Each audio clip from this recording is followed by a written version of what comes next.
Bismillahirrahmanirrahim. Girls, we are starting with the third chapter, Dark They Were and Golden Eyed by Ray Bradbury. Basically, this is the story written by Bradbury in which he wants to dilate upon the horror of man.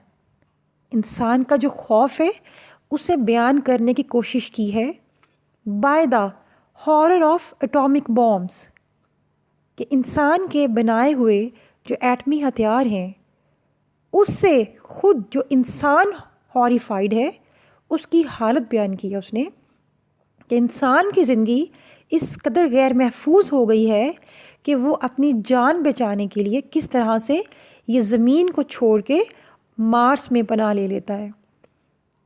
ये जो story है dark दे वर golden आइड, ये story encompass करती है एक bettering family, उसकी बीवी, उसके 3 बच्चों पे, और वो लोग जो उनके साथ ये ज़मीन को छोड़ के बाहर मुरीख में चले गए।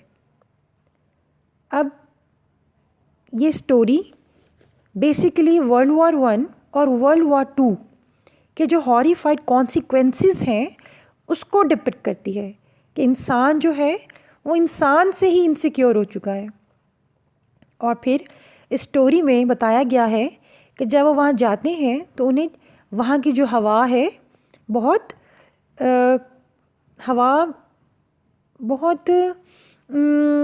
लाइक वो उससे फैमिलियर फील नहीं करते, फ़ज़ा से, हवा से, सराउंडिंग से, जो वहाँ का माहौल होता है वो उससे एट होम फील नहीं करते वहाँ पे। बट ग्रेजुअली जैसे वो वहाँ पे रहना शुरू करते हैं, आहिस्ता आहिस्ता रहना शुरू करते हैं, तो वो they get used to of living there. कि पहले तो वो इस होप में ही सारी ज़िंदगी गुजार देते हैं कि एक रॉकेट आएगा और वो उन्हें वहाँ से ले जाएगा। लेकिन एक दिन जो बेटी है वो बताती है कि ज़मीन पे एटमी हथियारों ने सारे रॉकेट तबाह कर दिए हैं। फिर वो ख़ुद कोशिश करते हैं और रॉकेट बनाने के लिए कि हम इस पे अपनी ज़मीन में वापस चले जाएंगे। लेकिन आहिस्ता आहिस्ता वो इतने अकस्टम्ड हो जाते हैं वहाँ रहते रहते कि उनकी जो अपनी आइज़ हैं दे गेट येलोइश, और जो उनका बॉडी का कलर है it also becomes bronzed colour, brownish in colour. और उसके बाद हम देखेंगे कि लास्ट में 5 साल बाद एक रॉकेट वहाँ आता है और कुछ लोग निकलते हैं और कहते हैं हमने ज़मीन पर जंग जीत ली है, हम तुम्हें बचाने यहाँ पर आए हैं। और जब वो देखते हैं लोग तो जो वहाँ के लोकल लोग होते हैं उनकी जो आइज़ हैं उनको येलो कलर की होती है और उनका जो कलर होता है बॉडी का वो भी ब्राउन शेड का होता है। तो वो कहते हैं कि ये तो मार्शियन पीपल हैं, ये तो ज़मीन के लोग ही नहीं हैं। इट मीन्स कि ग्रेजुअली जो मार्स की एटमॉस्फेयर है, जो वहाँ की फ़िज़ा है, वो आहिस्ता आहिस्ता उन्हें भी मार्शियन क्लाइमेट में ही मर्ज कर देती है। ये है स्टोरी। और अब हम टेक्स्ट स्टार्ट करते हैं। Let's start with the text.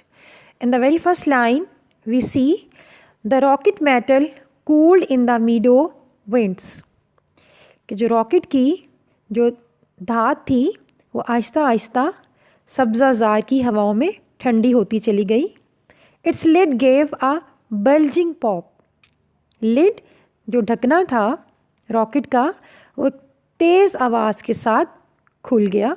Bulging loud explosive sound, pop bang, and from its clock interior stepped a man, a woman and 3 children. Clock room, interior inner, कि जो इसका अंदर का कमरा था उससे एक आदमी, एक औरत और 3 बच्चे उछलकर बाहर आए। The other passengers swirled away across the Martian's meadows, leaving the man alone among his family. जो दूसरे मुसाफिर थे जो रॉकेट में से निकले थे वो हवा के बगोले की तरह मार्शियन मीडोज़ वैली में, वादी में गुम हो गए। Leaving the man alone among his family, उस आदमी को उसके ख़ानदान के साथ तन्हा छोड़ के। In the next paragraph we see the man felt his hair flutter and the tissues of his body draw tight. उस आदमी ने अपने बालों को हवा में मूव करता हुआ महसूस किया। फ्लटर, मूव करना, फ्लैप करना। And the tissues of his body draw tight. Tissues, उसके जो रेशे थे बॉडी के, उसे वो स्टिफ महसूस हुए, हार्ड होते हुए महसूस हुए। As if he was standing at the centre of a vacuum, जैसे कि वो खला के दरमियान खड़ा है। His wife before him seemed almost to swell away in smoke. और जो उसकी बीवी थी जो उसके सामने खड़ी हुई थी, ऐसा लग रहा था कि अभी वो धुआं बन के गुम हो जाएगी। The children small seeds might at any instant. बच्चे छोटे बीजों की तरह लगता था किसी भी लम्हे be soon to all the Martian climes, कि मार्स की, मुरीख की क्लाइमेट में, मौसम में किसी भी लम्हे ये इन्हें बोया जा सकेगा। The children looked up at him as people look to the sun to tell what time of their life it is. बच्चों ने अपने बाप की तरफ ऐसे देखा जैसे वो पूछना चाह रहे हों कि ये उनकी ज़िंदगी का कौन सा वक्त था। हिज फेस वॉज कोल्ड, उसका चेहरा सर्द था। What's wrong asked his wife. अब उसकी बीवी पूछती है क्या मसला है। Let's get back on the rocket, आओ वापस रॉकेट पर चलते हैं। Go back to earth. अब वो उसका जो शौहर है बिटरिंग, हैरी बिटरिंग, वो कहता है बीवी से आओ वापस ज़मीन पे चलें। येस लिसन, हाँ मेरी बात सुनो। The wind blew as if to flake away the identities. Flake away, destroy करना, बखेर देना, स्कैटर कर देना। आइडेंटिटीज़, उनकी शनाख्त। हवा ऐसे चल रही थी जैसे कि वो उनकी शनाख्त को हवा में तहलील कर देगी, ख़त्म कर देगी। At any moment the Martian air might draw his soul from him. और ऐसा लगता था कि किसी भी लम्हे जो मुरीख की हवा है उसकी रूह को उसमें से खींच के बाहर निकाल लेगी। As marrow comes from a white bone, जैसे हड्डियों का जो गूदा है वो बोन में से बाहर निकल आता है। He felt submerged in a chemical. उसने अपने आप को एक केमिकल में गर्क होता हुआ, डूबा हुआ महसूस किया। That could dissolve his intellect, जो कि उसकी यादाश्त को डिज़ोल्व कर देगी, तहलील कर देगी, ख़त्म कर देगी। And burn away his past, और उसका जो माजी है उसे भी ख़त्म कर देगी।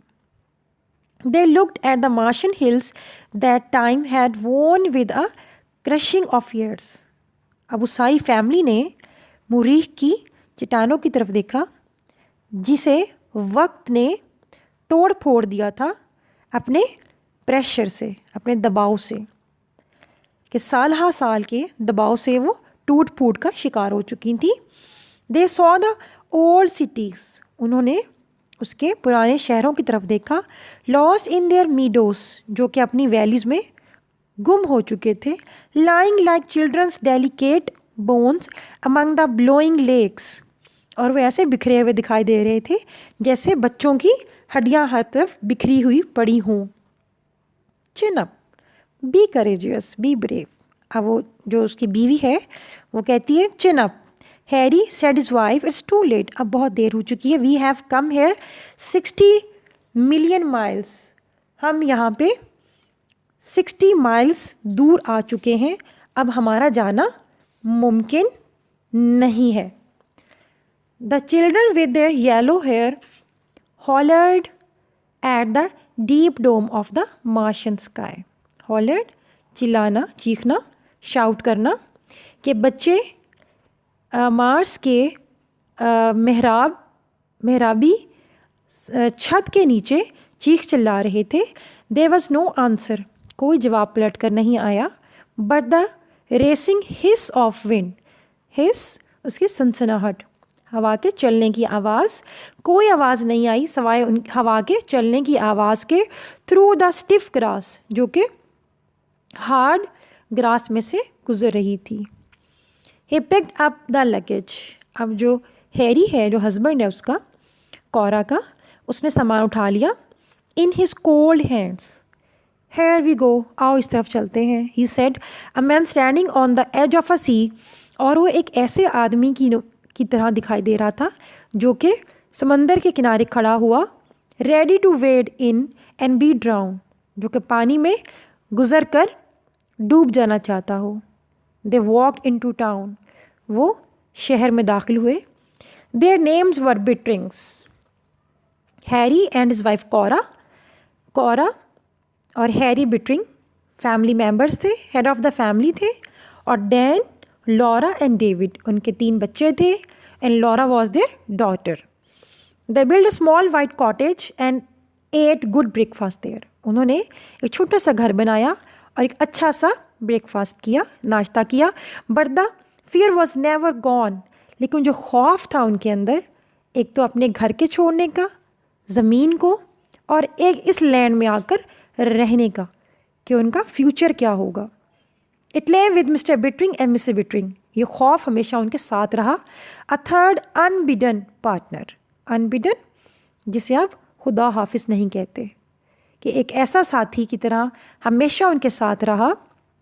Eight every midnight talk, at every dawn awakening, रात गए और सुबह बेदार होने तक हमेशा उनके साथ रहता था, एक थर्ड पार्टनर की तरह, एक तीसरे साथी की तरह, और जिसने उनको कभी तन्हा नहीं छोड़ा।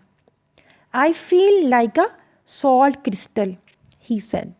अब वो हैरी कहता है बीवी से कि मुझे ऐसा महसूस होता है कि मैं एक टुकड़ा हूँ नमक का, इन अ माउंटेन स्ट्रीम, और मैं घुल रहा हूँ एक नदी के अंदर, बीइंग वॉश्ड अवे, और मैं ख़त्म हो जाऊँगा, घुल जाऊँगा। वी डोंट बिलोंग हेयर, हम यहाँ पे बिलोंग नहीं करते, हमारा ताल्लुक़ यहाँ से नहीं है। वी आर अर्थ पीपल, हम ज़मीन पे रहने वाले लोग हैं।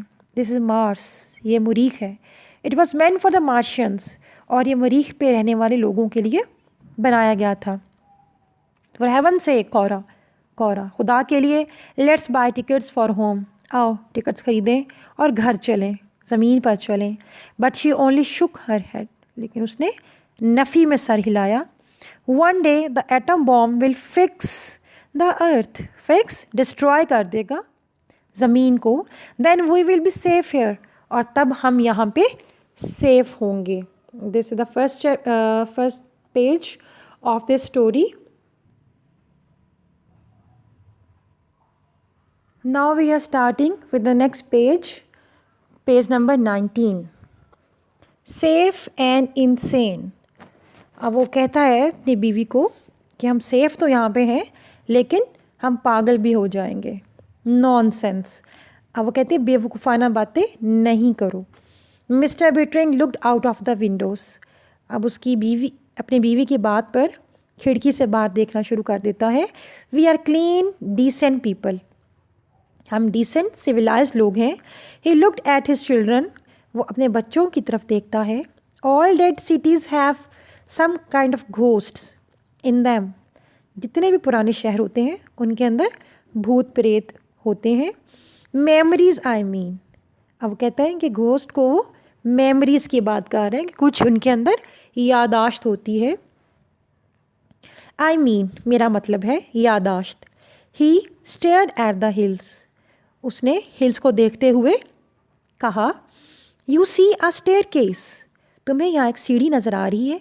एंड यू वंडर, और तुम हैरान होते होगे, what the Martians look like climbing it, जो मार्स के लोग हैं, मरीख के लोग हैं, वो इनके ऊपर चढ़ते हुए कैसे दिखाई देते होंगे। You see the Martian paintings, अब तुम्हें यहाँ पे मार्स के लोगों की बनी हुई तस्वीर दिखाई दे रही हैं। And you wonder what the painter was like, और तुम हैरान होते होगे जो मुसव्विर जिसने ये पेंटिंग्स बनाई हैं कैसा दिखाई देता होगा। You make a little ghost in your mind a memory, और तुम सब अपने जहन में एक मेमोरी बनाते हो जिसे वो घोस्ट कह रहा है। इट्स क्वाइट नेचुरल, ये फितरी बात है। इमेजिनेशन, तख़य्युल, आपकी सोच। ही स्टॉप्ड, वो रुका। You haven't been prowling up in those ruins have you, अब वो सब पूछ रहा है कि कहीं तुम वहाँ गए तो नहीं चोरी छुपे। रूइंस खंडरात में, प्राउलिंग रोम, चलना फिरना। नो पापा, David looked at his shoes, David में अपने जूतों की तरफ देखते हुए उसे बताया। See that you stay away from them, अब बच्चों से कह रहा है कि वहाँ से दूर रहना। पास द जैम, मुझे ये जैम दो, because they were doing the breakfast. तो बेटे से कहता है कि मुझे ये जैम पकड़ाओ। Just the same said little David, मेरी भी यही सोच है। आई बेट समथिंग हैपन, और मैं शर्त लगाता हूँ कि कुछ ना कुछ बुरा होने वाला है, कुछ बुरा ज़रूर होगा। समथिंग हैपन दैट आफ्टरनून, और उस दोपहर कुछ ऐसा ही हुआ। लॉरा, उनकी जो बेटी थी, stumbled through the settlement crying, वो आबादी से रोती हुई आती है। She dashed blindly on to the porch, और फिर तेज़ी से भागती हुई पोर्च में दाखिल होती है। Mother, father, the war, earth. अब वो एब्रप्टली वर्ड्स बोल रही है, mother, father, the war, earth. She sobbed, उसने सिसकियाँ भरी। She cried, a radio flash, radio पे खबर आई है। जस्ट केम, अभी अभी। Atom bombs hit New York, atomic bombs ने न्यूयॉर्क को हिट कर दिया है। And all the space rockets blown up, और जितने भी स्पेस रॉकेट्स जो यहाँ पर आने थे वो तबाह कर दिए गए हैं। No more rockets to Mars ever, अब यहाँ मार्स में कोई रॉकेट नहीं आएंगे। एक्चुअली वो इस इंतज़ार में थे कि ज़मीन से रॉकेट्स आएंगे और वो वापस अपने घर चले जाएंगे। Oh Harry, the mother held on to her husband, जो मदर थी बच्चों की, वो अपने हस्बैंड को लिपट गई। एंड डॉटर, और बेटी को। आर यू श्योर लॉरा, क्या तुम्हें यकीन है? आस्क्ड द फादर क्वाइटली, अब वो जो बाप है मिस्टर बिटरिंग, वो बेटी से पूछता है आहिस्तगी से, क्या तुम सच कह रही हो? लॉरा वेप्ट, वो रोना शुरू हो गई। We are stranded on Mars for ever and ever, कि हम यहाँ हमेशा हमेशा के लिए फंस गए हैं। स्ट्रैंडेड, ट्रैप्ड, हम फंस गए हैं यहाँ पे हमेशा हमेशा के लिए। For a long time there was only the sound of wind in the late afternoon, और दोपहर तक वहाँ पर सिर्फ हवा के चलने की आवाज़ आती रही। अलोन थॉट बिटरिंग, अब बिटरिंग सोच रहा है कि हम यहाँ पे तन्हा रह गए। ओनली 1,000 ऑफ अस हियर, हम यहाँ सिर्फ 1000 हैं। नो वे बैक, वापसी का कोई रास्ता नहीं। No way, no way. Sweat poured out from his face and his hand and his body, पसीना छूट पड़ा उसके जिस्म से, उसके हाथों से और चेहरे से। He was drenched in the hotness of his fear, और वो अपने खौफ की हिद्दत में शराबूर हो गया। He wanted to strike Laura, cried, वो लॉरा को मारना चाहता था। No, you are lying, तुम झूठ बोलती हो। Rockets will come back, rocket वापस आएंगे। Instead he stroked Laura's head against him, उसने उसका सर अपने सीने से लगा लिया और कहा, The rockets will get through someday, वो लाजमी हमसे राब्ता करेंगे, वो लाजमी इधर आएंगे और हम वापस अपने घर जा सकेंगे। एक्चुअली अपनी बच्चों को वो तसल्ली देना चाह रहा है कि वो दे मे नॉट गेट डिप्रेस्ड। अब एक्चुअली ये है कि वो सब वापस अपने घर जाना चाहते हैं ज़मीन पर। He looked with dismay at their house, उसने बड़ी दुख से अपने घर की तरफ देखा। Even the house, the wind's done something to it, कि हवा ने, जो मार्शियन एयर है, उसने कहता है हमारे घर को भी नुकसान पहुंचाया है। The air is burned it, इसे जला दिया है। The fog at night, the boards all wrapped out of shape, कि फॉग ने और हवा ने जो घर के हमारे बोर्ड्स हैं, तख्ते हैं, उनको भी डी शेप कर दिया है। It's not an Earthman's house any more, और ये अर्थमैन का घर नहीं रहा। ओह योर इमेजिनेशन, तुम्हारे ख्यालात। He put on his coat and tie, उसने अपना कोट और टाई पहना। I am going into town, मैं शहर जा रहा हूँ। We have got to do something now, हमें कुछ करना पड़ेगा। आई विल बी बैक, मैं वापस आता हूँ अभी। Wait Harry, his wife cried, उसकी बीवी चिल्लाती है, इंतज़ार करो Harry. But he was gone, लेकिन वो चला जाता है। In town on shadowy step of the grocery store, उस सब्जियों की दुकान के बाहर जीने पे साय में, the main sat with their hands on their नीज, कुछ आदमी बैठे हुए थे जिन्होंने अपने घुटनों पर हाथ रखे हुए थे। कन्वर्सिंग विद ग्रेट लेयर एंड ईज, और बड़े सुकून से बातें कर रहे थे वो आपस में। दैट्स ऑल बेटा। आज के हमारे जो लेसन के 2 पेजेस हैं कंप्लीट हो गए हैं, और इंशाल्लाह जो हमारा नेक्स्ट सेशन है उसके अंदर हम जो रेस्ट ऑफ द स्टोरी है इंशाल्लाह उसको कवर करेंगे। That's all with it. Thank you बेटा।